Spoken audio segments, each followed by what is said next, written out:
Mes parents ont acheté une maison de luxe à mon frère aîné et m'ont ordonné de la payer. Tu as assez économisé. J'ai refusé et ils m'ont traîné en justice pour me ruiner. Ils ne s'attendaient pas à la question du juge.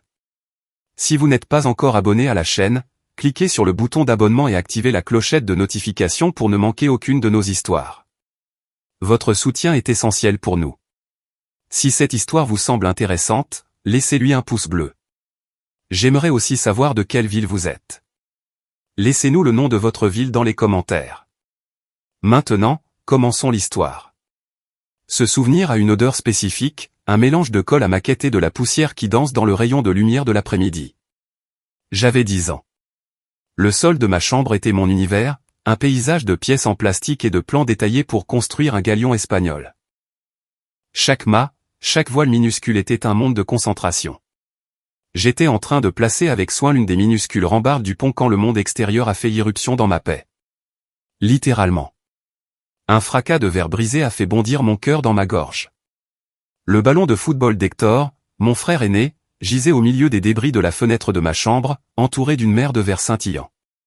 Hector, de 3 ans mon aîné, est apparu dans l'encadrement de la porte, le visage pâle, non pas de regret, mais de peur des conséquences. Avant que je puisse dire quoi que ce soit, les pas lourds de mon père, Arturo, ont résonné dans le couloir. Son ombre a rempli la porte avant lui. Il n'a pas regardé le ballon ni la fenêtre cassée. Ses yeux se sont posés sur ma maquette, sur mes pièces éparpillées sur le sol. Léon. Sa voix était un coup de tonnerre. Combien de fois je t'ai dit de ne pas laisser tout ce bazar traîner? Ton frère ne peut même pas jouer à cause de toi. Le monde a basculé. J'ai regardé mon père, puis Hector, qui me fixait maintenant avec un mélange de soulagement et une lueur de triomphe. J'ai essayé de parler, de montrer la preuve évidente, le ballon, la fenêtre. Mais papa, c'est Hector. Pas de mais, m'a coupé Arturo, son doigt pointé sur moi. Ramasse tout ça tout de suite et tu es puni pour une semaine. On verra si comme ça tu apprends à être plus prévenant. Ce jour-là, j'ai appris une leçon fondamentale. Dans l'écosystème de ma famille, la logique ne s'appliquait pas, la vérité était flexible et se pliait presque toujours pour protéger Hector. Je n'étais pas le fils, j'étais le dommage collatéral. Aujourd'hui, à 35 ans, ce souvenir me semble appartenir à une autre vie, mais la dynamique, en substance, reste intacte. Je suis devenu scientifique des données, un travail qui est l'antithèse de mon éducation. Il est basé sur la logique, sur les schémas, sur les vérités que les chiffres ne peuvent cacher. Je vis dans un appartement tranquille en périphérie de Guadalajara avec ma femme, Elena. Elle est mon ancre, ma partenaire en tout. Ensemble, nous avons construit une vie qui est la nôtre, une forteresse contre le chaos. Notre plus grand rêve, le projet qui alimente nos conversations nocturnes, est un petit terrain que nous avons trouvé à 1 heure de la ville. Un endroit avec 3 avocatiers et assez d'espace pour construire une maison de plein pied avec une grande baille vitrée donnant sur le jardin. Un lieu où le silence n'est pas une absence, mais une présence. Chaque peso que nous économisons, chaque décision financière vise cet horizon. Ma famille, eh bien, ma famille est une constante. Mes parents, Arturo et Sylvia, et bien sûr Hector, le fils prodigue, l'éternel entrepreneur, dont les idées brillantes finissent toujours en cendres. D'un bar qui a fait faillite en 1 an à une société d'importation de produits qui ne sont jamais arrivés, la vie d'Hector a été une série d'échecs spectaculaires, toujours amortis par la foi inébranlable de mes parents. Ils le voient comme un esprit libre. Un homme qui ose rêver en grand. Je le vois comme un homme de presque 40 ans qui n'a jamais appris le sens de la responsabilité. Notre relation est cordiale, mais distante. Je leur rends visite les jours fériés, je règle leurs problèmes d'internet et j'écoute pendant des heures les exploits exagérés d'Hector. Elena appelle ça le théâtre familial. Moi, j'appelle ça épuisant. L'appel qui allait tout changer est arrivé un mardi après-midi. C'était ma mère, Sylvia. Mon petit Léon, mon amour, comment vas-tu? Bien, maman. Et vous? Tout va bien? Tout va bien, mon fils. Dis, je t'appelais parce que ton frère. Eh bien, tu sais. Oui, je savais. Le dernier château de cartes d'Hector s'était effondré. Sa femme, lasse des dettes et des promesses non tenues, l'avait finalement quitté, emmenant mes 2 neveux avec elle. Ce n'était pas seulement un divorce, c'était l'aboutissement d'années d'irresponsabilité. La nouvelle ne m'a pas surpris, mais j'ai tout de même ressenti un pincement de tristesse pour les enfants. Oui, j'ai appris la nouvelle, ai-je dit avec prudence. Il est anéanti, mon fils, complètement anéanti. J'entendais le scénario se dérouler, un que je connaissais par cœur, la tragédie, la victimisation, puis inévitablement, la demande. Je me suis préparé. L'histoire complète de l'effondrement d'Hector était pire que ce que j'imaginais. Il ne s'agissait pas seulement de mauvais investissements. Il y avait des dettes de jeu, des prêts personnels à des taux d'intérêt exorbitants et une traînée de promesses financières non tenues qui avaient épuisé la patience de sa femme, Sophia. C'était une bonne femme, une enseignante qui avait tenté de maintenir le navire familial à flot pendant des années, mais même l'ancre la plus solide a une limite. Quand elle est partie, elle n'a pas seulement emmené les enfants, elle a emporté la dernière apparence de stabilité qui restait à Hector. Ce week-end-là, Elena et moi sommes allés chez mes parents. L'atmosphère était sombre, comme si quelqu'un était mort. Ma mère se déplaçait dans la maison les épaules affaissées, soupirant à quelques minutes d'intervalle. Mon père était assis dans son fauteuil habituel, le front plissé, regardant un match de football sans vraiment le voir. Hector était sur le canapé, le regard vide, une barbe de 3 jours et la posture d'un homme vaincu. « Je ne sais pas ce que je vais faire », a murmuré Hector sans nous regarder. « J'ai tout perdu. » Ma mère s'est approchée et lui a caressé les cheveux. « Ne dis pas ça, mon chéri. Tu nous as. Tu as ta famille. » Ses yeux ont croisé les miens par-dessus la tête d'Hector. C'était un regard chargé, un transfert silenciel de responsabilité. Elena, à côté de moi, s'est tendue. Elle voyait toujours les choses avec une clarté qui me manquait parfois, aveuglée par des années de conditionnement. Plus tard dans la cuisine, pendant que ma mère préparait un café que personne ne voulait vraiment, le moment est arrivé. « Léon » a-t-elle commencé à voix basse. « Ton frère a besoin d'aide. L'avocat pour le divorce est très cher et, bon, avec ses dettes, il n'a pas un sou. » J'ai hoché la tête lentement. « Je sais, maman. Ton père et moi, tu sais comment on est. La retraite suffit à peine. On a aidé Hector autant qu'on a pu au fil des ans. Bien sûr que vous l'avez fait, ai-je pensé, me souvenant de mes propres frais de scolarité payés avec mon travail à temps partiel dans un café. Je comprends, ai-je dit à voix haute. Toi et Elena, vous allez bien, a-t-elle poursuivi, sa voix prenant un ton plus doux, presque conspirateur. Vous avez vos économies, vos bons emplois. Un petit coup de pouce maintenant signifierait le monde pour ton frère. Pour qu'il puisse repartir à zéro. C'était la même histoire, mais avec des enjeux plus élevés. Repartir à zéro était l'euphémisme préféré de ma famille pour financer le prochain désastre d'Hector. Ce soir-là, de retour dans notre appartement, Elena et moi avons eu la conversation que nous évitions. Tu ne peux pas lui donner une grosse somme d'argent, Léon, a-t-elle dit, assise en face de moi sur le canapé. Son ton n'était pas celui de la colère, mais d'une profonde inquiétude. Ce n'est pas l'aider, c'est lui permettre de rester un enfant. C'est mon frère, Elena. Ses enfants sont mes neveux. Je ne peux pas simplement lui tourner le dos. Personne ne te dit de lui tourner le dos, a-t-elle répliqué, sa frustration commençant à poindre. Mais il y a une différence entre lui lancer une bouée de sauvetage et lui construire un nouveau yacht pour qu'il le coule à nouveau. Et nos projets? Le terrain, la maison que nous rêvons de construire? Ces mots m'ont fait mal parce qu'ils étaient vrais. Chaque peso que nous donnerions à Hector serait une brique en moins dans la maison de nos rêves. Ce ne sera que cette fois, ai-je dit, plus pour me convaincre moi-même qu'elle. Pour l'avocat et pour qu'il se stabilise un peu. Ensuite, il devra se débrouiller seul. Elena m'a regardé avec ses yeux sages et tristes. Tu as déjà dit ça avant, mon amour, et ce n'est jamais juste cette fois. Finalement, nous avons fait un compromis. J'ai viré à Hector une somme considérable, suffisante pour couvrir la compte de l'avocat et quelques mois de dépenses de base. Ce n'était pas tout ce que ma mère avait laissé entendre que nous devrions donner, mais c'était plus que ce avec quoi Elena était à l'aise. Je l'ai fait par virement bancaire, un acte impersonnel et froid qui semblait en quelque sorte approprié. Hector m'a envoyé un texto. Merci, frangin. Tu m'as sauvé la vie. Je n'ai pas répondu. Je ne me sentais pas comme un sauveur. Je me sentais comme un idiot, comme si je venais d'acheter un billet pour un spectacle que j'avais déjà vu trop de fois et dont je connaissais déjà la fin tragique. En regardant le solde réduit de notre compte d'épargne, l'image de nos 3 avocatiers semblait un peu plus lointaine, un peu plus floue. Et pour la première fois, une graine de ressentiment, petite mais dure comme une pierre, a commencé à germer en moi. J'étais fatigué d'être le responsable, le raisonnable, l'éternel plan de secours. Mais je ne savais pas encore jusqu'où ils étaient prêts à m'utiliser. Quelques mois ont passé.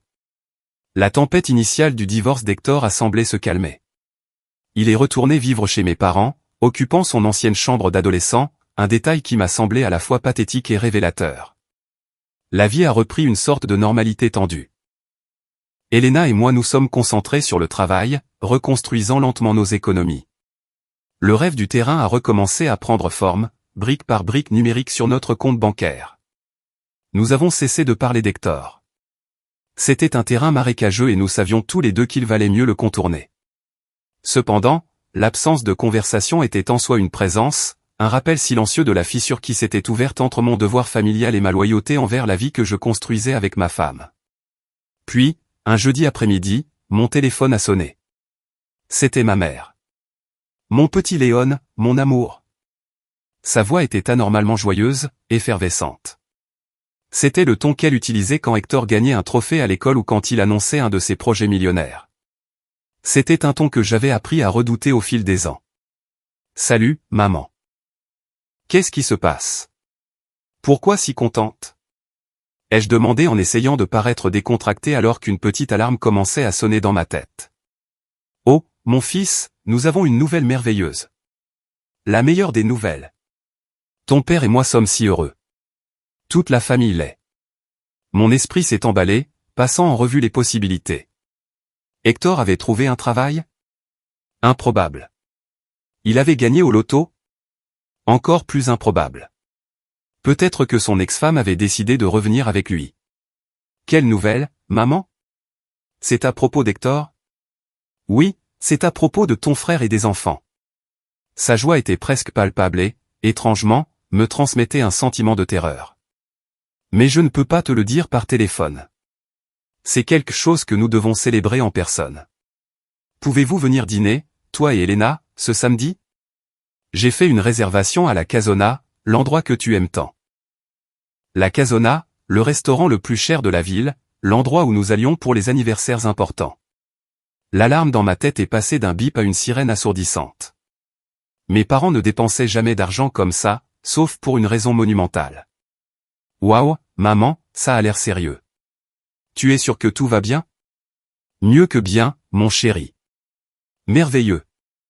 A-t-elle insisté. Alors, on vous voit samedi à 20h. J'ai accepté, même si chaque instinct me hurlait de fuir. Quand j'ai raccroché, Elena me regardait de l'autre côté du salon. Elle n'avait pas besoin d'entendre la conversation. Mon front plissé suffisait. C'était ta mère, a-t-elle dit, plus comme une affirmation qu'une question. Oui. Elle nous a invités à dîner samedi à la Casona. Elena a haussé un sourcil. La Casona? On fête quoi? Hector a trouvé le remède contre le cancer? Je n'ai pas pu m'empêcher d'esquisser un sourire amer.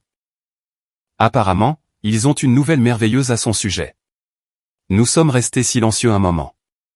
Elena s'est approchée et s'est assise à côté de moi, prenant ma main. J'ai un mauvais pressentiment, Léon, a-t-elle dit à voix basse. Moi aussi, ai-je admis. La dernière fois que ta mère avait l'air si heureuse, c'était quand Hector a annoncé qu'il se mariait. Et on sait tous comment ça s'est terminé. Ou avant ça, quand il a gagné le championnat de football du lycée. Le même jour où tu t'es cassé le bras au labo de chimie et que personne ne s'en est rendu compte jusqu'à ce que tu rentres à la maison avec le plâtre. Le souvenir m'a frappé avec une force inattendue. J'avais 17 ans. La fiole avait explosé et la douleur avait été vive, mais l'humiliation d'arriver à la maison et de trouver toute la famille en train de célébrer, ignorant ma douleur, avait été pire. Mon père ne m'avait même pas demandé ce qui s'était passé, il m'avait juste dit de ne pas tâcher le canapé avec le plâtre. Je ne veux pas gâcher la soirée avant qu'elle ne commence, ai-je dit, essayant de chasser le malaise. Peut-être que cette fois, ce sera différent. Peut-être que ce sont vraiment de bonnes nouvelles. Elena a serré ma main. Peut-être. Mais nous irons les yeux ouverts, d'accord? Sans attente. Juste toi et moi, en équipe. J'ai hoché la tête, reconnaissant pour sa solidité, pour sa clarté. Elle était mon équipe. Mais alors que je me préparais pour ce samedi, je ne pouvais m'empêcher de sentir que nous entrions dans une embuscade.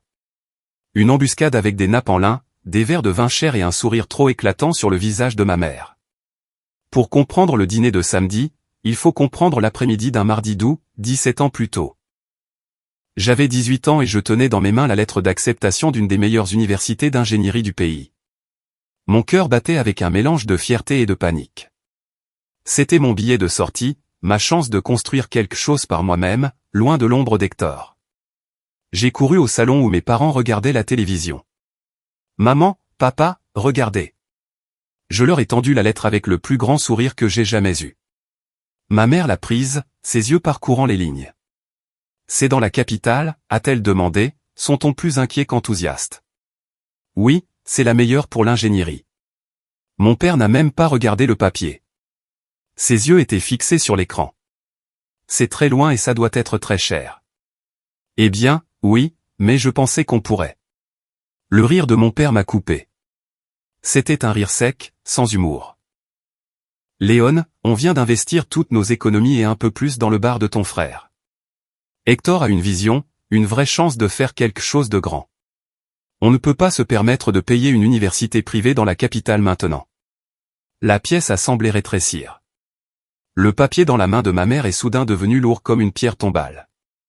Mais c'est mon avenir, ai-je murmuré. L'avenir de ton frère est important aussi, a dit ma mère doucement, me rendant la lettre comme si elle brûlait. Il a besoin de nous maintenant. Tu es intelligent, Léon. Tu trouveras un moyen. Tu trouves toujours. Tu trouveras un moyen. Ces mots sont devenus le mantra non désiré de ma vie. Et je l'ai trouvé. Je me suis inscrit dans une université locale, moins prestigieuse, mais abordable. J'ai travaillé 40 heures par semaine dans un café, sentant le grain de café brûler et le lait tourner. Mes journées étaient un flou de cours de calcul, de double service et de nuits solitaires à étudier à la bibliothèque. J'ai vu mes amis aller à des fêtes, rejoindre des clubs, vivre l'expérience universitaire. Mon expérience était une lutte constante pour rester à flot. Pendant ce temps, le grand projet d'Hector, le bar, le triomphateur, coulait de façon spectaculaire. Mauvaise décision, argent qui disparaissait, plainte des voisins pour le bruit. En moins d'un an, le bar a fermé, laissant derrière lui une montagne de dettes que mes parents ont réussi, d'une manière ou d'une autre, à couvrir en contractant des prêts et en vendant un petit terrain que ma grand-mère leur avait légué. Personne n'a jamais mentionné l'ironie. Personne ne s'est excusé. Le récit familial s'est simplement ajusté. Hector avait été victime de partenaires malhonnêtes, de la malchance, d'un marché cruel. Son échec était une tragédie. Mon sacrifice silencieux, ma réussite scolaire malgré les obstacles, n'a même pas été enregistré. C'était simplement ce qu'on attendait de moi.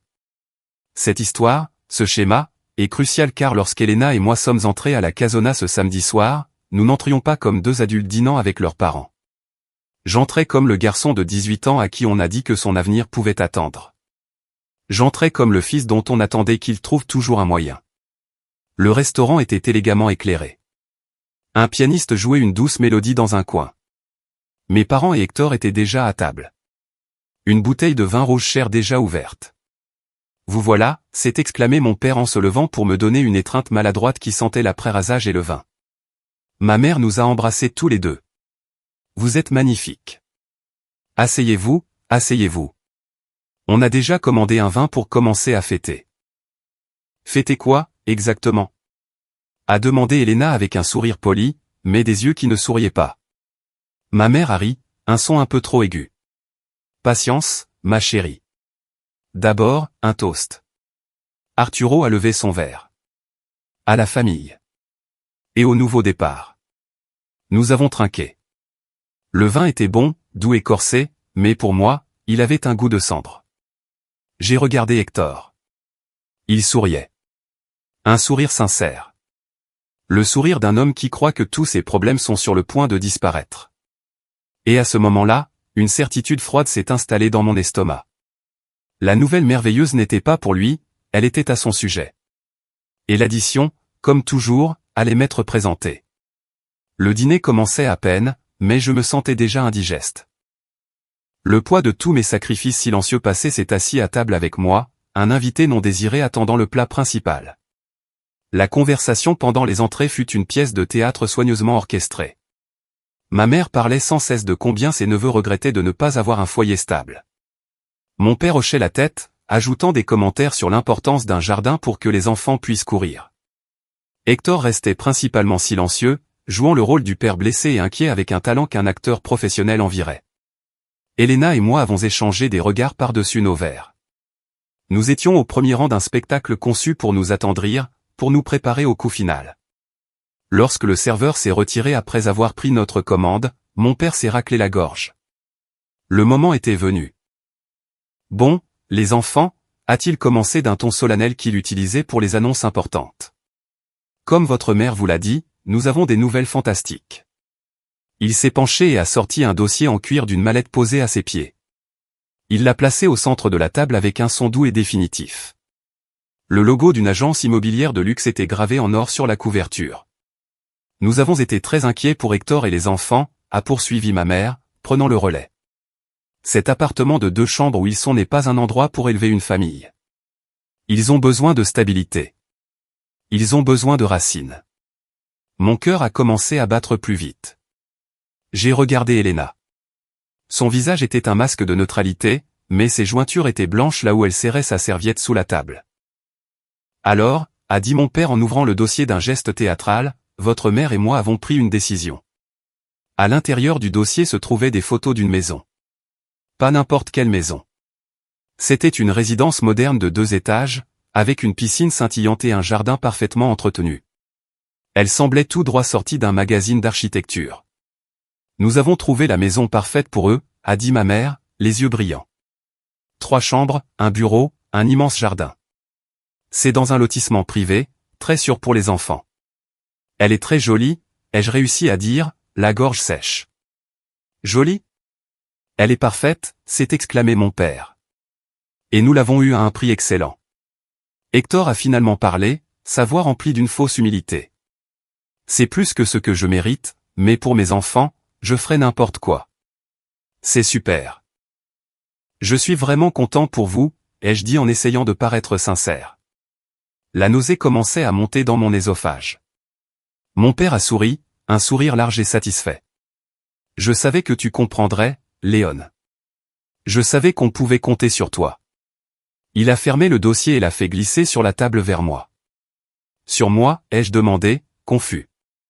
Bien sûr, a dit Arturo, comme si c'était la chose la plus évidente du monde. Ta mère et moi avons utilisé la plupart de nos économies pour la compte. C'était un gros effort, mais pour la famille, on ferait n'importe quoi. Il a fait une pause, me regardant droit dans les yeux. Tu te chargeras du prêt immobilier. Le temps s'est arrêté.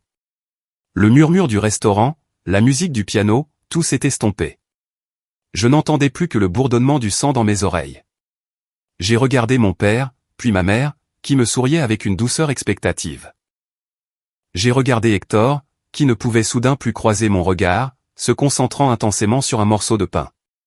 C'est Elena qui a rompu le silence. Sa voix était calme, mais tranchante comme la glace. Excusez-moi, monsieur Arturo, je crois que je n'ai pas bien compris. Vous êtes en train de dire que vous avez acheté une maison qu'Hector ne peut pas se permettre et vous vous attendez à ce que Léon la paie? Le sourire de mon père a vacillé. Elena, c'est une affaire de famille. Je suis la femme de Léon. Je suis sa famille, a-t-elle répliqué, son calme inébranlable. Alors, s'il vous plaît, éclairez-moi. Arturo s'est redressé, son ton devenant plus dur. Léon a un excellent travail. Ils ont beaucoup d'argent de côté. Ils vivent en dessous de leurs moyens. Il est temps qu'il aide son frère. C'est son devoir. J'ai senti comme si le garçon de 18 ans en moi, celui qui travaillait au café, était en train de crier. Mais cette fois, la voix qui est sortie était celle d'un homme de 35 ans. Non, ai-je dit. Le mot était si silencieux qu'il était à peine audible, mais il a atterri sur la table avec le poids d'un rocher. Quoi, a dit mon père, incrédule. Non, ai-je répété, plus fort cette fois, croisant son regard. Je ne paierai pas le prêt immobilier d'Hector. Ma mère a laissé échapper un petit cri étouffé. Léon, comment peux-tu être si égoïste? C'est ton frère. Je me suis tourné vers elle. Égoïste? C'est moi l'égoïste? Vous achetez une maison de luxe en sachant pertinemment qu'il ne peut pas se la permettre, en supposant que je vais simplement signer le chèque. Tu n'as pas d'enfant, tu n'as pas de grosses dépenses, a craché mon père, son visage rougissant. Nous t'avons élevé, nous t'avons tout donné. Le rire qui est sorti de moi était amer et creux. Tout? Vous m'avez tout donné? Ou vous m'avez donné ce qui restait après avoir payé les erreurs d'Hector? Je me suis levé, ma chaise raclant bruyamment contre le sol. Helena s'est levée avec moi. Tous mes efforts, ai-je dit, ma voix tremblant d'une colère réprimée depuis des décennies. Toutes mes années de travail, de sacrifice, de trouver un moyen, n'ont servi qu'à ça? À être le fond de secours de la famille. C'est ça que je suis pour vous? Personne n'a répondu. Le silence était leur réponse. La réponse est non, ai-je dit, ma voix maintenant ferme et froide. Trouvez un autre pigeon pour payer vos fêtes. J'ai pris la main d'Helena et nous nous sommes retournés. En marchant vers la sortie, passant devant les tables d'inconnus qui nous regardaient avec curiosité, j'ai senti les regards de ma famille plantés dans mon dos. Ce n'étaient pas des regards de regret, c'étaient des regards d'indignation, d'incrédulité, comme si moi, en refusant d'être leur distributeur automatique, j'avais commis la trahison ultime. Je n'ai pas regardé en arrière. Nous sommes sortis du restaurant dans la nuit fraîche, laissant derrière nous l'odeur du vin cher et d'une vie d'attente toxique. Je ne savais pas ce qui allait suivre, mais je savais une chose avec certitude. Je venais de tracer une ligne dans le sable, et ma vie ne serait plus jamais la même. Le premier appel est arrivé le lundi matin. J'étais en pleine réunion, en train d'analyser un ensemble de données complexes, quand mon téléphone a vibré. C'était mon oncle Ramiro, le frère aîné de ma mère, un homme qui se considérait comme le patriarche non officiel de la famille et dont le sens de l'honneur était aussi démodé que ses opinions. J'ai ignoré l'appel. Il a rappelé. J'ai de nouveau ignoré. Puis le message vocal est arrivé. Je l'ai écouté plus tard dans la voiture en rentrant chez moi. La voix de Ramiro était un grognement bas et autoritaire. Léon, c'est ton oncle. Ta mère m'a appelé, anéanti. Je n'arrive pas à croire ce que j'ai entendu. Quel genre d'homme tourne le dos à son propre sang? Ton père t'a donné un nom, il t'a donné une éducation. J'ai ri. Une éducation. J'ai eu envie de l'appeler pour lui demander s'il savait combien de tasses de café j'avais servi pour payer cette éducation. Et tu le paies avec ce manque de respect, cet égoïsme. Il ne s'agit pas d'argent, neveu, il s'agit d'honneur. Tu devrais avoir honte. J'espère que tu te ressaisiras avant qu'il ne soit trop tard. J'ai effacé le message, mais ces mots sont restés en suspens, âcres et lourds. Ce n'était que le début. Pendant les 2 semaines suivantes, mon téléphone est devenu une arme pointée sur moi. Appels et messages de tantes, d'oncles, de cousins au 2e degré que je n'avais pas vus depuis des années. Tous récitaient des variations du même scénario, une symphonie de culpabilité et d'accusation. Comme tu es égoïste, Léon. Ton frère souffre et toi, tu comptes tes sous. La famille, c'est fait pour s'entraider, non? Avec tout l'argent que tu gagnes, qu'est-ce que ça te coûte un petit peu? Ta mère est malade d'inquiétude à cause de toi. Chaque message était un petit coup de poignard. Ce n'était pas la colère qui me faisait le plus mal, mais la certitude absolue avec laquelle il parlait. Dans leur esprit, la situation était simple, Hector était la victime et j'étais le méchant. Ma vie, mes sacrifices, mes rêves avec Helena, rien de tout cela n'avait d'importance. J'étais une variable dans leur équation familiale, une variable qui devait se résoudre en faveur d'Hector. Helena a été mon bouclier. Elle a vu comment cela m'affectait, comment je me renfermais après chaque appel. Un soir, alors que je fixais mon téléphone qui vibrait avec le nom d'une tante clignotant sur l'écran, elle me l'a arraché des mains. Ça suffit, a-t-elle dit avec un calme féroce. Tu n'as pas à écouter ça. Avec une détermination méthodique, elle a commencé à bloquer numéro après numéro. Tante Carmen, bloqué. Cousin Ravière, bloqué. Oncle Ramiro, définitivement bloqué. Je ne peux pas simplement bloquer toute ma famille, ai-je protesté faiblement. Tu ne bloques pas ta famille, Léon, a-t-elle répondu sans lever les yeux du téléphone. Tu bloques le venin. Il y a une différence. Ta tranquillité d'esprit est plus importante que leur drame. Je me suis senti coupable, mais aussi immensément soulagé. Le silence qui a suivi a été une bénédiction. Mais la campagne ne s'est pas limitée aux appels. Elle a commencé à s'infiltrer dans d'autres aspects de ma vie. Un week-end, nous avons croisé une cousine de ma mère au supermarché. Elle nous a vus et a littéralement changé d'aller pour nous éviter, me lançant un regard de pur dédain. Le pire, c'est quand ma mère a essayé d'utiliser mes neveux. Elle m'a envoyé des photos d'eux par WhatsApp. Regarde comme ils ont grandi. Ils demandent après leur oncle Léon. Ça leur manque de ne pas avoir un jardin où jouer. J'ai montré le message à Elena. Son visage s'est durci. C'est bas, même pour elle. J'ai répondu au message de ma mère par une seule phrase, ne me manipule pas en utilisant les enfants, maman. Sa réponse a été instantanée. Te manipuler? Je te montre juste ce que tu rates à cause de ton orgueil. Tu es en train de briser cette famille. C'est à ce moment-là que j'ai réalisé la profondeur du gouffre. Dans sa vision du monde, j'étais le seul coupable. Elle, mon père, Hector, ils étaient tous innocents.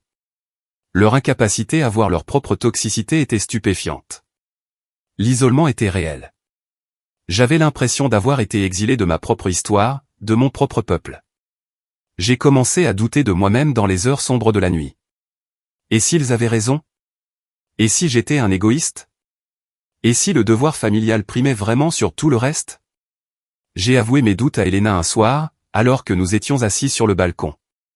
Parfois, je pense que j'aurais peut-être dû dire oui, ai-je murmuré en regardant les lumières de la ville. Elena n'a pas répondu tout de suite, puis elle s'est tournée vers moi. Et que se passerait-il alors, Léon? Tu paierais le prêt? Et après, quand Hector aura besoin d'une nouvelle voiture, tu la paieras aussi? Et les vacances de la famille, et l'université de tes neveux? Où est-ce que ça s'arrête? Il ne s'agit pas de la maison, mon amour, il s'agit de contrôle. Ils veulent que ta vie, tes réussites, leur appartiennent. Ils veulent que tu sois leur filet de sécurité pour toujours. Si tu cèdes maintenant, tu ne seras jamais libre.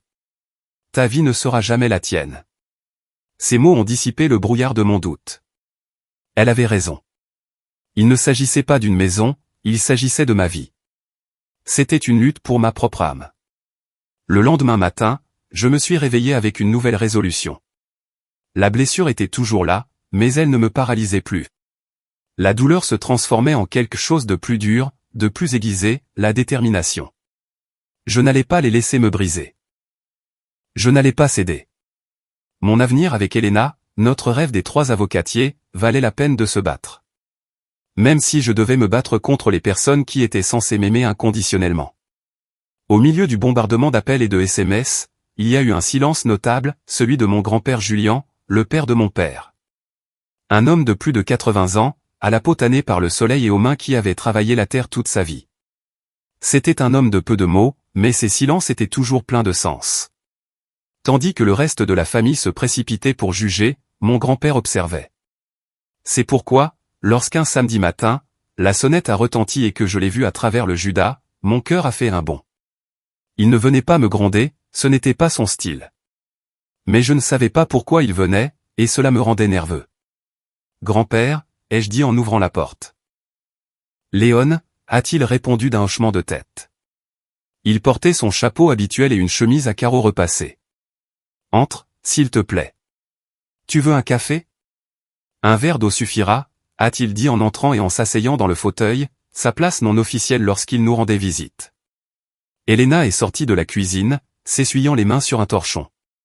Son visage s'est illuminé d'un sourire sincère en le voyant. Don Julian, quelle agréable surprise. Elena, ma fille, chaque jour plus jolie, a-t-il dit, et c'était la chose la plus expansive que je l'ai entendu dire depuis des mois. Je lui ai apporté l'eau et je me suis assis en face de lui. Elena s'est assise à mes côtés. Le silence s'est installé dans la pièce, mais ce n'était pas un silence gênant, c'était un silence d'attente. Mon grand-père a bu une gorgée d'eau, observant notre appartement, les livres sur les étagères, les photos de nos voyages sur le mur. Vous avez un bel endroit, a-t-il finalement dit. Merci, grand-père. Nous avons travaillé dur pour l'avoir.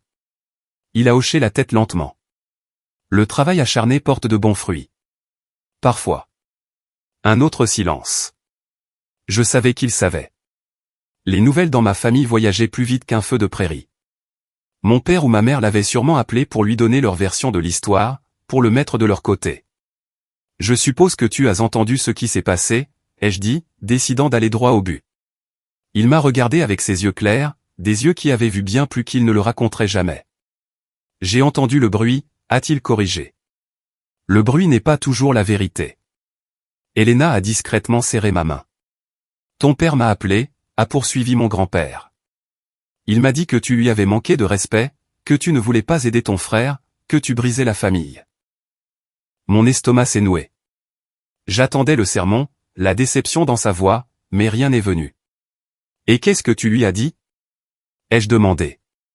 Je lui ai dit qu'un homme ne peut pas briser quelque chose qui était déjà fissuré, a-t-il dit avec une simplicité dévastatrice. Et je lui ai dit que je viendrais te parler, pour écouter ta version. J'ai ressenti une vague de gratitude si intense qu'elle m'a presque étouffé. Dans toute cette cacophonie d'accusations, une personne, une seule, s'était arrêtée pour penser qu'il pourrait y avoir une autre facette de l'histoire. Alors, je lui ai tout raconté. Le dîner, le dossier, le prêt immobilier.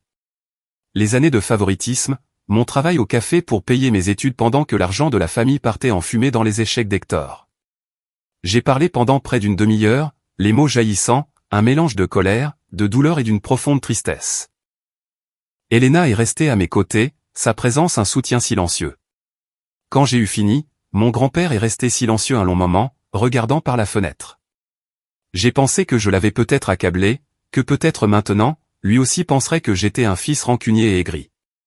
Finalement, il s'est tourné vers moi. Il n'y avait aucun jugement dans son regard, seulement une profonde compréhension. Il s'est penché en avant, ses mains noueuses posées sur ses genoux. Quand j'étais jeune, a-t-il commencé, sa voix calme et rauque, j'ai planté 2 arbres dans la cour, 2 jacarandas. L'un a poussé fort et droit, peu importe s'il pleuvait ou s'il faisait soleil. L'autre a poussé tordu, faible. Chaque fois qu'un vent fort soufflait, je devais sortir lui mettre un tuteur, l'attacher pour qu'il ne se brise pas. J'ai dépensé beaucoup de temps et d'efforts pour cet arbre tordu. Il a fait une pause et ses yeux ont croisé les miens. Un jour, mon père m'a vu et m'a dit, « Julien, tu es si occupé à essayer de sauver l'arbre tordu que tu n'as pas remarqué la belle ombre que l'arbre robuste donne déjà. » Les larmes m'ont piqué les yeux. J'ai parfaitement compris. Un arbre robuste, Léon, a-t-il dit, sa voix à peine un murmure. Il ne pousse pas pour soutenir celui qui est en train de mourir. Il pousse pour atteindre le ciel par lui-même. Il s'est levé lentement. J'ai dit ce que j'avais à dire. Nous l'avons accompagné à la porte. Avant de partir, il s'est retourné et a posé une main sur mon épaule. Sa poigne était étonnamment forte. « Tu es un homme bon, Léon. Plus fort que ton père ne le pense. Ne les laisse pas t'abattre. » Et sur ce, il est parti.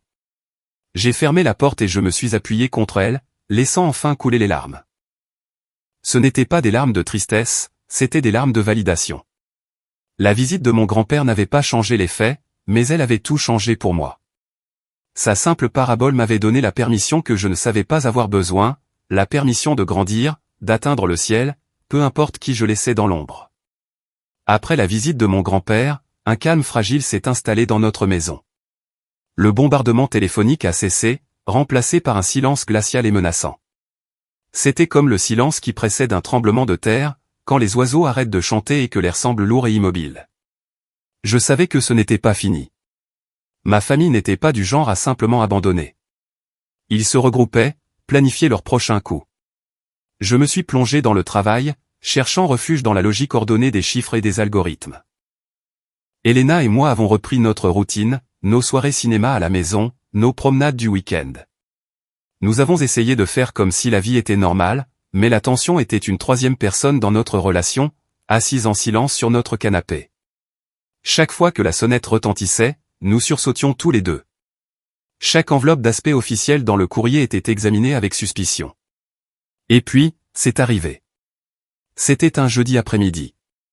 Le courrier était arrivé et, parmi les factures et les publicités, il y avait une grande et épaisse enveloppe Kraft. Pas d'expéditeur, juste mon nom et mon adresse tapés à la machine et un cachet de courrier recommandé. Mon cœur a commencé à marteler contre mes côtes. « Elena » ai-je appelé, ma voix sonnant étrange à mes propres oreilles. Elle est venue de la cuisine et a vu l'enveloppe dans ma main. Son visage a pâli. « Ouvre-la » a-t-elle dit, sa voix ferme malgré la peur dans ses yeux. Mes mains tremblaient légèrement tandis que je rompais le seau. À l'intérieur se trouvait une liasse de papiers agrafés dans le coin supérieur. La première page portait un en-tête qui m'a glacé le sang, tribunal civil de l'État de Jalisco. En dessous, en gras, assignation en justice pour manquement à l'obligation filiale et remboursement des frais. J'ai lu les noms des demandeurs, Arturo et Sylvia Vargas, mes propres parents. Ils me poursuivaient en justice. Je me suis laissé tomber sur la chaise la plus proche, les papiers tremblants dans ma main. Elena s'est agenouillée à mes côtés, lisant par-dessus mon épaule. L'assignation était un chef-d'œuvre de fiction juridique. Ils exigeaient la somme stupéfiante de 400 000 euros. 400 000. Le montant était si absurde, si astronomique, que j'ai cru un instant à une faute de frappe. Mais ce n'en était pas une. Le document continuait avec une liste détaillée et surréaliste des dépenses qu'ils réclamaient. Ils avaient calculé le coût de ma nourriture de la naissance à 18 ans.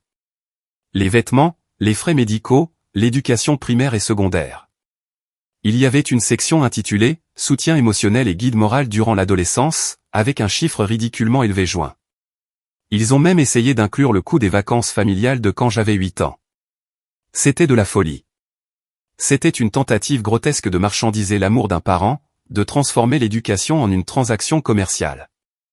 Et à la fin, la vraie raison de tout cela, écrite dans un langage juridique froid et brutal, fonds qui seront utilisés pour assurer le bien-être et la stabilité de l'unité familiale, spécifiquement pour la liquidation de la charge hypothécaire de la propriété acquise au profit du frère du défendeur, Monsieur Hector Vargas. Ils n'essayaient même pas de le cacher. Ils ne peuvent pas être sérieux, ai-je murmuré, ressentant un mélange d'incrédulité et d'une colère si profonde qu'elle me donnait le vertige. Oh, si, ils sont très sérieux, Léon, a dit Elena, sa voix maintenant dure comme de l'acier. Ce n'est pas pour gagner.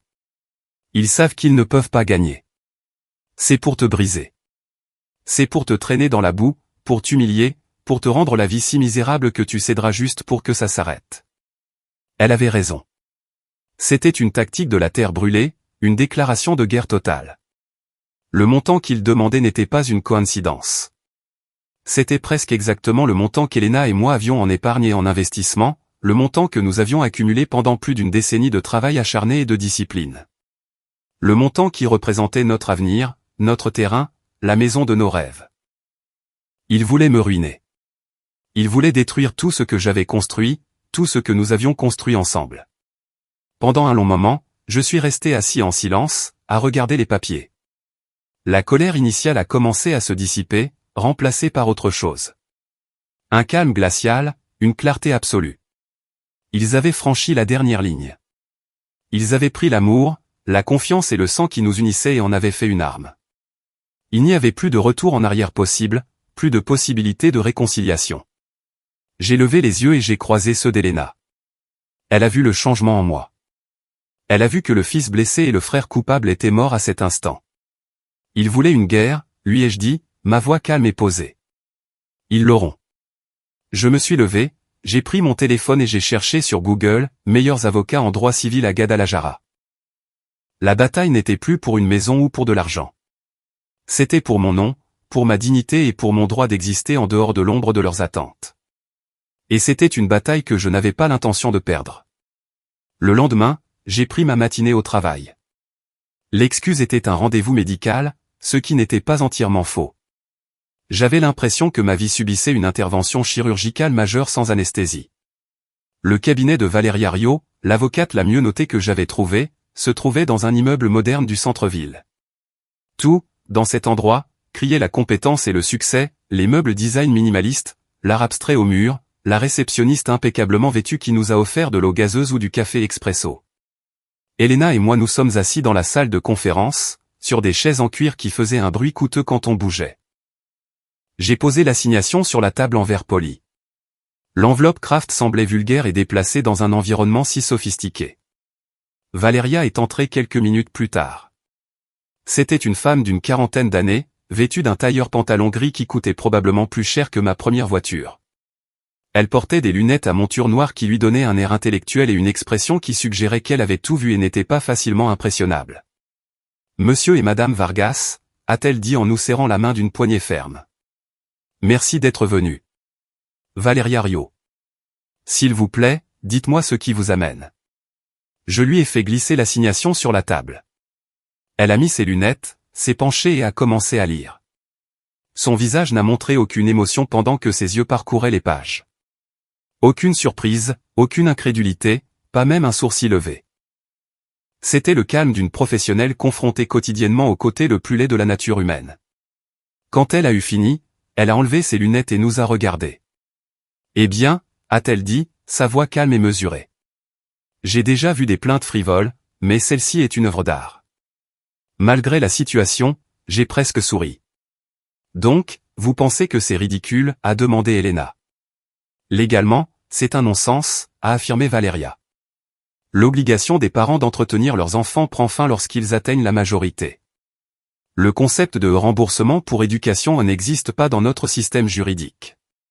Ils ne peuvent pas vous obliger à leur payer un centime. J'ai ressenti une vague de soulagement, mais Valeria a levé une main. Cependant, a-t-elle poursuivi, nous ne devons pas sous-estimer la situation. Comme vous l'avez dit, Madame Vargas, a-t-elle dit en regardant Elena, ce n'est pas une bataille juridique, c'est une guerre psychologique. L'objectif de vos parents n'est pas de gagner au tribunal. C'est de vous épuiser, financièrement et émotionnellement. Ils veulent que le processus soit si douloureux, si public et si humiliant que vous préfériez leur donner ce qu'ils veulent en échange de la paix. Ces mots reflétaient exactement les pensées d'Elena. J'étais reconnaissant d'avoir quelqu'un qui comprenait la vraie nature de la lutte. Alors, qu'est-ce qu'on fait, ai-je demandé. On contre-attaque, a dit Valeria avec une lueur d'acier dans les yeux. On ne se défend pas. On attaque. Pas avec les mêmes tactiques sales, mais avec la vérité. Avec des faits, avec des preuves irréfutables. Nous allons démanteler leur récit pièce par pièce. Elle s'est penchée sur la table. J'ai besoin de tout, monsieur Vargas. Chaque virement bancaire que vous avez fait à votre frère ou à vos parents, chaque reçu de dépenses que vous avez couvert pour eux, les emails, les SMS, tout ce où ils vous demandent de l'argent ou vous offrez de l'aide. J'ai besoin de la preuve que vous avez payé votre propre université. Contrat de travail, déclaration de revenus. Nous allons construire un profil de vous en tant qu'homme autonome et généreux, et un profil d'eux en tant que. Eh bien, en tant que ce qu'ils sont. Pendant l'heure qui a suivi, nous lui avons raconté toute l'histoire. Le favoritisme, le bar d'Hector, le dîner, la campagne de dénigrement. Elle a écouté patiemment, prenant des notes de temps en temps. Quand nous avons eu fini, elle s'est adossée à sa chaise. Compris. Le schéma est clair. C'est un cas d'abus financier et de manipulation émotionnelle à long terme. La plainte n'est que l'aboutissement. Notre objectif n'est pas seulement de gagner le procès. C'est d'obtenir une victoire si écrasante, si définitive, qu'ils n'oseront plus jamais vous déranger. J'ai aimé son langage. Victoire écrasante, définitive. C'était exactement ce que j'avais besoin d'entendre. Et la maison ? Ai-je demandé. Celle qu'ils ont achetée pour Hector. Ils ont probablement utilisé leurs économies pour la compte et sont maintenant coincés avec un prêt qu'ils ne peuvent pas payer. La plainte est leur tentative désespérée de sortir du trou qu'ils ont eux-mêmes creusé. Nous sommes sortis de son bureau en nous sentant étrangement renforcés. La plainte restait une menace terrifiante, un nuage noir au-dessus de nos têtes. Mais maintenant, nous avions un plan. Nous avions une alliée. La colère et la peur avaient commencé à se transformer en un objectif froid et clair. Ce soir-là, Elena et moi avons ouvert de vieilles boîtes, examiné d'anciens relevés bancaires et fouillé dans des archives de mai datant de 10 ans. Chaque reçu, chaque virement était un souvenir, une pièce du puzzle de ma vie. C'était un travail fastidieux et douloureux, mais à chaque preuve que nous trouvions, je sentais que nous étions en train de forger l'épée avec laquelle nous allions nous battre. Ce n'était pas la guerre que j'avais choisie, mais pour la première fois, je sentais que j'avais une chance de la gagner. Le jour du procès est arrivé avec un ciel gris et plombé qui semblait refléter mon humeur. J'ai mis un costume sombre, le même que j'utilisais pour les présentations importantes au travail. Je le sentais comme une armure, une façon de projeter un calme et une confiance que je ne ressentais pas tout à fait. Elena était à mes côtés, élégante et sereine dans une robe simple. Sa main a trouvé la mienne alors que nous marchions dans les couloirs de marbre du palais de justice. Son contact était une encre dans ma mer d'anxiété. La salle d'audience était plus petite et moins imposante que je ne l'avais imaginé, mais l'air était chargé d'une tension palpable. D'un côté de la salle, sur les bancs des demandeurs, se trouvait ma famille, ou ce qu'il en restait. Mes parents, assis très droits avec des expressions de martyrs offensés. Hector à leur côté, le regard baissé, comme si le poids du monde reposait sur ses épaules. Et derrière eux, une phalange d'oncles et de cousins, y compris l'oncle Ramiro, tous avec des visages sombres et accusateurs. C'était une armée silencieuse réunie pour témoigner de ma prétendue trahison. De notre côté, les bancs étaient presque vides. Il n'y avait qu'Helena et moi, et à ma grande surprise et gratitude, mon grand-père Julien. Il était arrivé ce matin-là, vêtu de son plus beau costume, et avait simplement dit « Je n'allais pas te laisser seul là-dedans ». Sa présence silencieuse au premier rang derrière moi valait plus qu'un bataillon de parents. Valéria, notre avocate, nous a salués d'un hochement de tête professionnel. Elle était calme, concentrée, comme un chirurgien sur le point de commencer une opération délicate. Quand le juge est entré, un homme d'une soixantaine d'années aux cheveux grisonnants et au regard qui semblait avoir tout vu, la salle s'est levée dans un silence respectueux. L'avocat de mes parents, un homme pompeux avec une moustache trop soignée, a commencé sa déclaration liminaire. Il a brossé un tableau touchant de deux parents âgés et dévoués qui avaient tout sacrifié pour leurs enfants. Il a parlé du nid vide, de l'espoir d'être pris en charge dans leur vieillesse, du devoir moral et filial que les enfants ont envers leurs parents.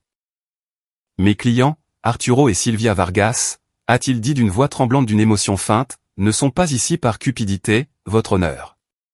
Ils sont ici le cœur brisé.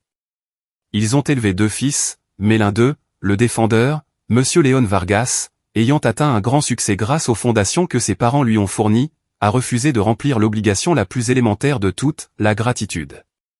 Puis il a appelé son premier témoin, mon père. Arturo s'est dirigé vers la barre avec la posture d'un homme portant un lourd fardeau. Il a juré de dire la vérité, puis s'est assis. Monsieur Vargas, a commencé son avocat, pourriez-vous décrire votre relation avec votre fils Léon? Nous avons toujours été une famille unie, a dit mon père, sa voix résonnant dans la salle silencieuse. Nous lui avons donné tout ce que nous pouvions. Une bonne maison, des valeurs, une éducation. Nous l'avons toujours soutenu en tout. Valéria, à côté de moi, a pris une petite note dans son carnet sans changer d'expression. Et comment vous a-t-il remercié pour ce soutien? A demandé l'avocat. Mon père a soupiré, un son long et souffert. Avec de l'ingratitude. Lorsque son frère Hector a traversé le moment le plus difficile de sa vie, un divorce douloureux, et que nous, ses parents, avons fait un dernier sacrifice pour lui donner, à lui et à nos petits-enfants, un foyer stable, nous avons demandé de l'aide à Léon. Non, nous ne l'avons pas demandé, nous l'avons supplié. Et il nous a tourné le dos. Il a dit que son argent était à lui, qu'il ne nous devait rien. L'avocat a laissé les mots flotter dans l'air avant de continuer. Et c'est pourquoi vous êtes ici aujourd'hui? Pour demander au tribunal de reconnaître l'énorme investissement, non seulement financier, mais émotionnel, que vous avez fait dans votre fils?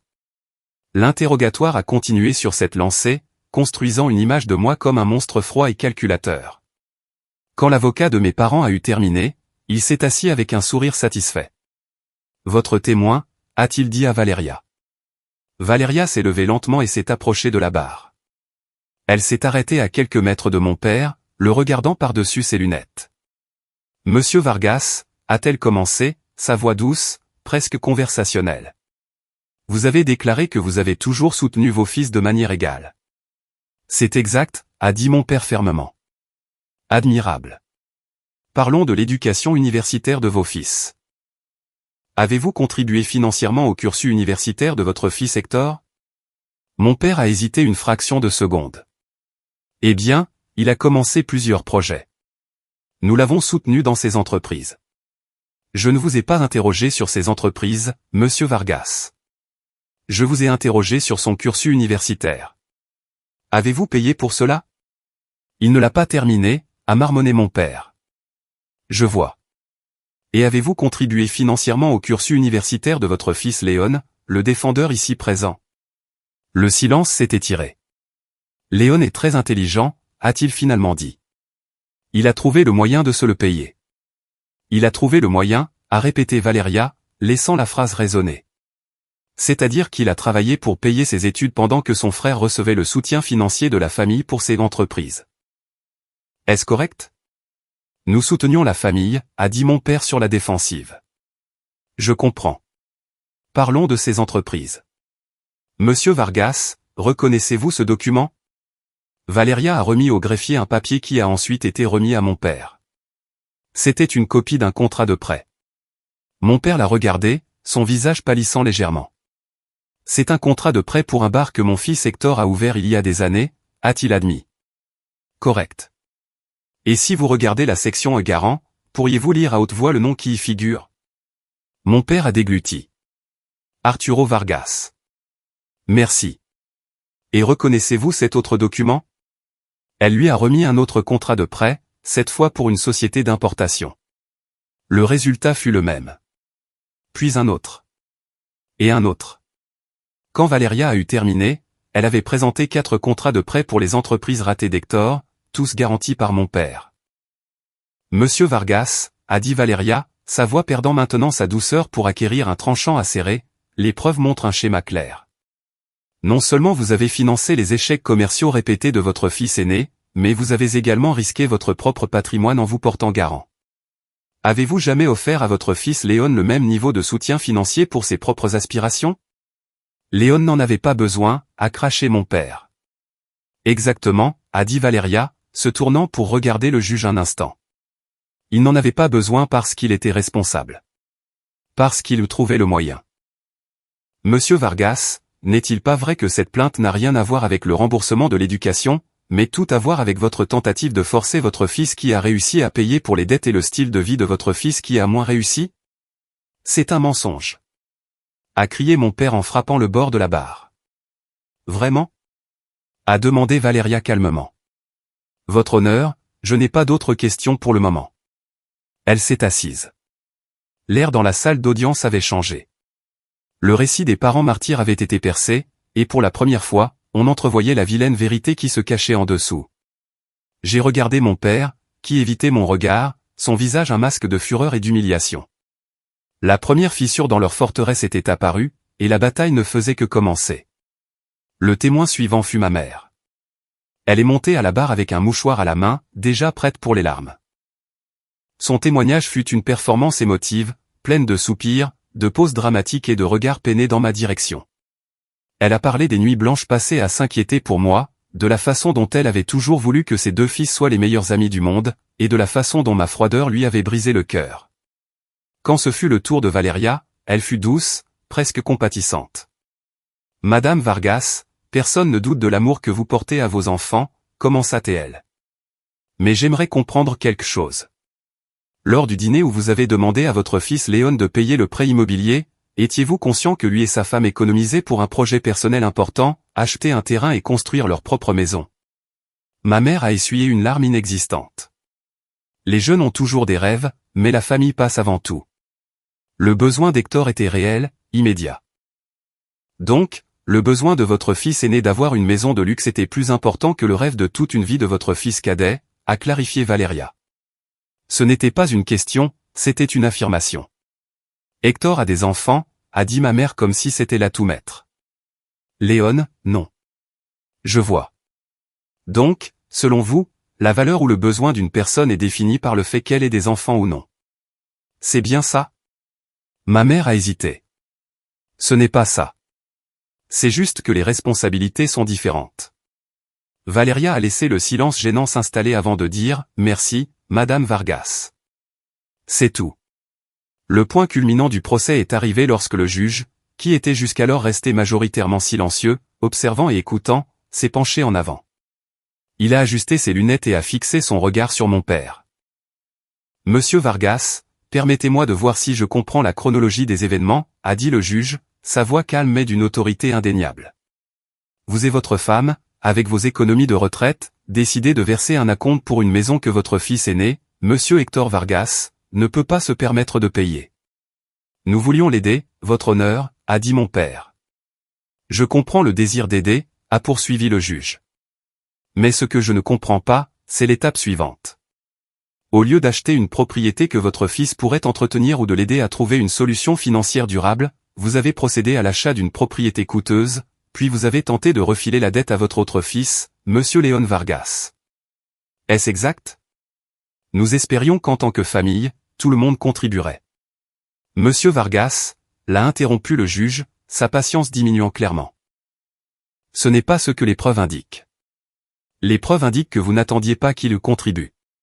Vous avez exigé qu'il prenne en charge la totalité du prêt immobilier, et quand il a refusé, vous l'avez poursuivi pour un montant qui, par coïncidence, liquiderait ses économies de toute une vie. Le juge a fait une pause, regardant des papiers sur son bureau. Puis il a levé les yeux, et sa question suivante est tombée comme une bombe dans la salle. Monsieur Vargas, vous vous présentez ici comme un père qui a investi dans ses enfants. Les preuves montrent que votre investissement dans votre fils Léon a été, si vous me permettez le terme financier, très rentable. Il a produit un homme qui a réussi, indépendant et responsable. D'un autre côté, votre investissement dans votre fils Hector a entraîné des pertes constantes.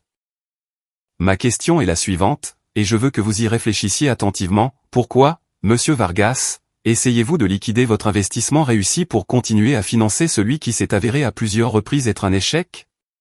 Le silence dans la salle fut absolu. On pouvait entendre le bourdonnement des néons. La question était brutale dans sa logique, dépouillant la situation de toute la rhétorique émotionnelle et la réduisant à son noyau absurde. Mon père a ouvert la bouche, l'a refermée, puis l'a rouverte. Aucun son n'en est sorti.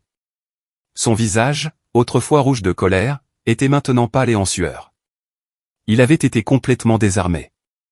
La logique froide et dure d'un étranger avait réussi là où des années de mon ressentiment silencieux avaient échoué, exposé l'irrationalité de son favoritisme. Le juge, ne recevant aucune réponse, s'est tourné vers la barre des témoins, où Hector avait été appelé ensuite. Mon frère semblait ratatiner, misérable. Monsieur Hector Vargas, a dit le juge, son ton maintenant un peu plus doux, presque paternel. Oubliez un instant vos parents, votre frère, les avocats. Regardez-moi. Hector a levé les yeux, rempli de panique. Répondez-moi à une question simple, d'homme à homme, a dit le juge. Vouliez-vous vraiment cette maison? Ou était-ce une idée de vos parents que vous vous êtes senti obligé d'accepter? J'ai vu ma mère faire un geste de dénégation presque imperceptible depuis son siège. J'ai vu mon père fixer Hector, un avertissement silencieux dans ses yeux. Hector a regardé mes parents, puis moi, puis de nouveau le juge. Sa façade s'est fissurée, ses épaules se sont affaissées et un sanglot sec s'est échappé de ses lèvres. Je ne sais pas, a-t-il bégayé, les mots à peine audibles. Tout s'est passé si vite. Ils ont dit que c'était le mieux pour les enfants, qu'ils avaient trouvé la maison parfaite. Je ne vous ai pas demandé ce qu'ils ont dit, monsieur Vargas, a insisté le juge avec une douceur implacable. Je vous ai demandé ce que vous vouliez. Hector s'est couvert le visage de ses mains. Son corps était secoué de tremblements. Je ne sais pas, a-t-il crié, sa voix se brisant en un sanglot. Je ne sais jamais quoi faire. Il décide toujours pour moi. Je ne voulais pas le poursuivre en justice. Je ne voulais rien de tout ça. Je voulais juste que tout redevienne comme avant. Et voilà la vérité. Pas une vérité maléfique ou conspiratrice, mais une vérité pathétique et faible. La vérité d'un homme qui n'avait jamais grandi, perpétuellement coincé entre sa propre incompétence et les attentes écrasantes de nos parents. L'avocat de mes parents a bondi, demandant une suspension de séance, mais le mal était fait. L'affaire, construite sur un château de mensonges et d'auto-illusions, s'était complètement effondrée. Valéria m'a posé une main sur le bras. Elle ne souriait pas. Son expression était celle d'une sombre satisfaction. J'ai regardé ma famille. Ma mère pleurait ouvertement. Mon père regardait droit devant lui, son visage un masque de pierre, mais j'ai vu la défaite dans la tension de sa mâchoire. Et Hector. Hector n'était qu'un homme brisé. Je n'ai ressenti aucun triomphe, aucune joie. Seulement un vide immense et une tristesse profonde pour la ruine que nous avions tous, à notre manière, créée. Une semaine plus tard, nous étions de retour dans la même salle d'audience. L'atmosphère était différente. La tension avait été remplacée par une résignation sombre. L'armée de parents de ma famille s'était réduite à quelques fidèles. La plupart avaient disparu, se distanciant probablement d'un désastre public. De notre côté, nous étions les mêmes, Helena, mon grand-père Julien et moi. Le juge est entré et a pris place.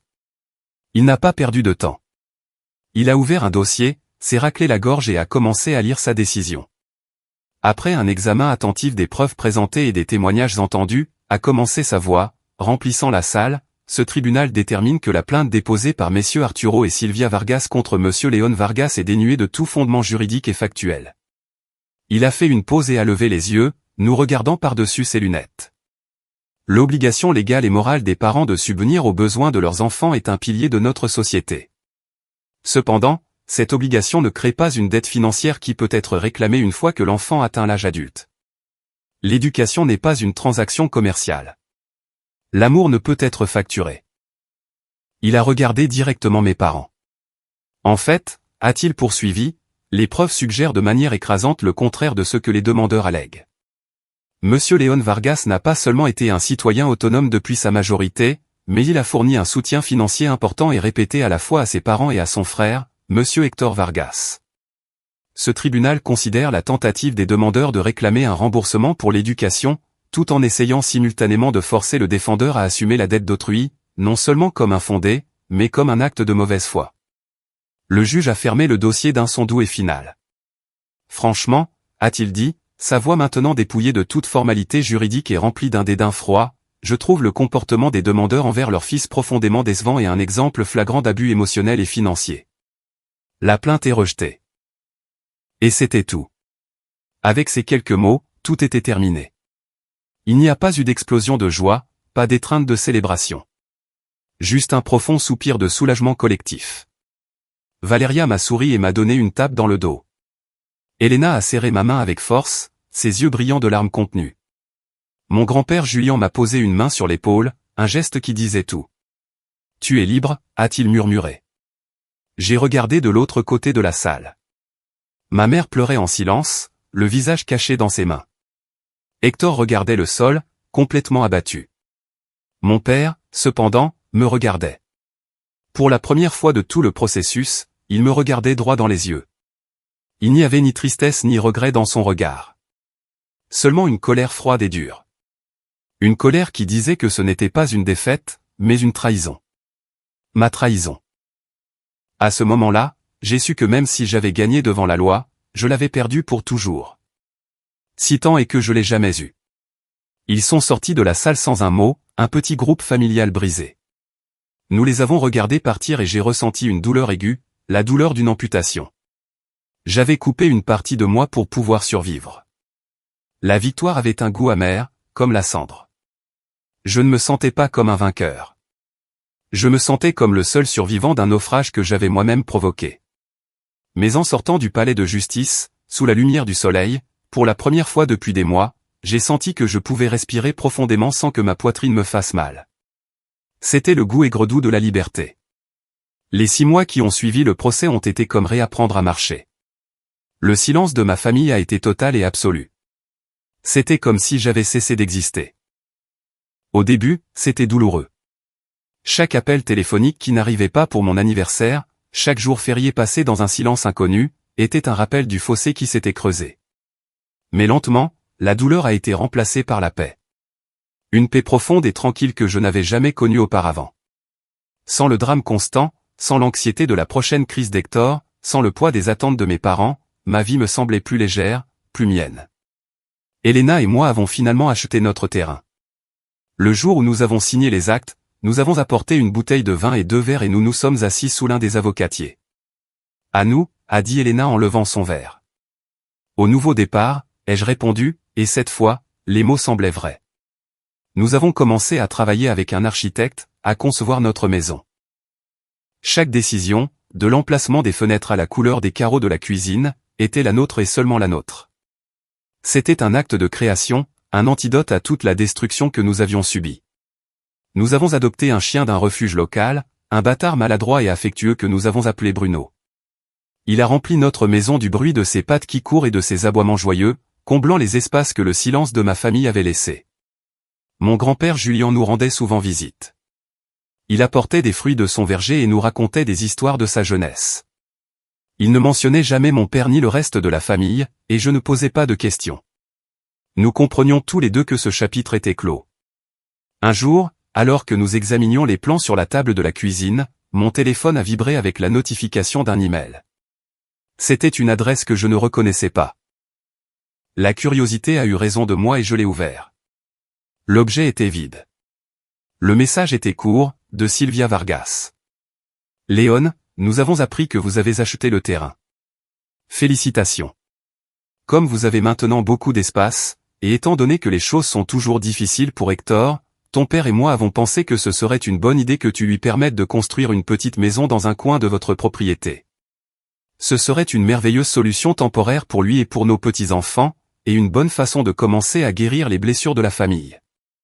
Fais-nous savoir quand tu peux nous rencontrer pour discuter des détails. Avec amour, maman. J'ai lu l'email 2 fois. Puis 3. L'audace, le manque de conscience de soi, absolu et monumental, était stupéfiant. Il n'y avait pas d'excuse, pas de reconnaissance de la douleur qu'ils avaient causée. Juste la même vieille supposition, que mes ressources, ma vie, ma terre, leur appartenaient. Je m'attendais à ressentir de la colère, je m'attendais à ressentir la vieille douleur lancinante. Mais à la place, quelque chose d'inattendu s'est produit. J'ai commencé à rire. Ce n'était pas un rire amer ou triste. C'était un rire sincère, profond, qui venait du fond de mon estomac. Un rire d'incrédulité et, finalement, de libération. Elena s'est approchée, inquiète par le son. Je lui ai passé le téléphone. Elle a lu l'email et ses yeux se sont écarquillés. Puis, un lent sourire s'est étendu sur son visage, et elle a commencé à rire aussi. Nous avons ri ensemble, appuyés l'un contre l'autre, des larmes coulant sur nos joues. Nous rions de l'absurdité de tout cela, de la ténacité de leur délire. Et dans ce rire partagé, j'ai senti la dernière chaîne se briser. Ils n'avaient plus de pouvoir sur moi. Leur capacité à me blesser était épuisée. Je n'ai pas répondu à l'email. Il n'y avait rien à dire. Je l'ai simplement fait glisser dans la corbeille, avec le reste des déchets. Puis j'ai bloqué l'adresse email. C'était mon dernier acte pour tracer une frontière, la plus importante de toutes. La scène finale de mon histoire n'est pas dramatique, elle est tranquille. C'est Elena et moi, debout sur notre terrain au coucher du soleil. Les fondations de notre maison sont déjà posées. Bruno court dans le champ, chassant des papillons. Je prends la main d'Elena, entrelaçant nos doigts. J'ai perdu une famille construite sur des obligations toxiques et un amour conditionnel. Mais en le faisant, j'ai protégé et renforcé la mienne, celle que j'ai choisie, celle que nous avons construite ensemble, basée sur le respect, l'égalité et un rêve partagé sous 3 avocatiers. Le prix de la paix a été élevé, mais alors que je regarde le soleil se cacher derrière les collines, peignant le ciel d'orange et de pourpre, je sais, avec une certitude qui remplit mon âme, que cela valait chaque centime. Je suis enfin libre.